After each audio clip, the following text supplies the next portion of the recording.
The first day I realized I was black. It was 2000. We had just learned about blacks for the first time in second grade. At recess, all the white kids chased me into the wood chanting slave. My mother said I refused to come out for 3 hours. Said she thinks I was lost in the trees, but I just needed to be closer to my roots. As a woman, having a boyfriend is a battle.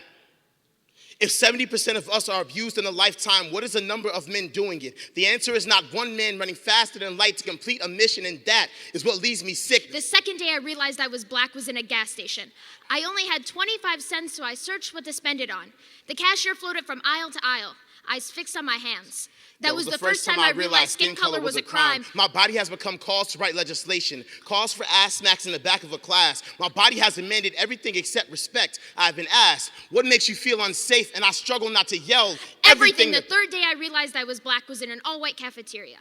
I gathered my legs under me, made rockets of my feet, and approached a girl.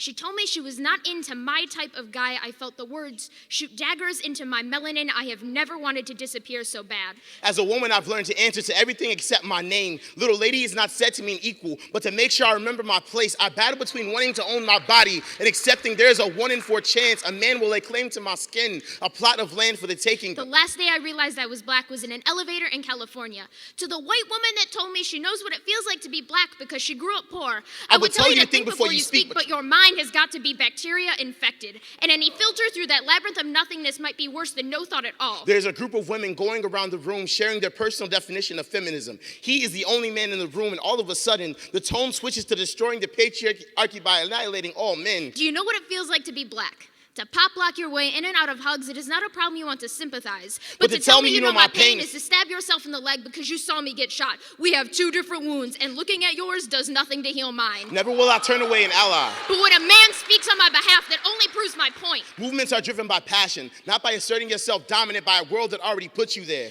You speak to no pain, you only fathom because we told you it was there. You know nothing of silence until someone who cannot know your pain tells you how to fix it. Every day is a crucifixion when there is no regards for lines crossed. I fight so my voice can be heard. I fight for the voices you silence, all in the name of what is right. The problem is you assume this struggle is attached to a social class. I am black and bold and beautiful by nature. Ain't no income that can change that. The problem with speaking up for each other is that everyone is left without a voice.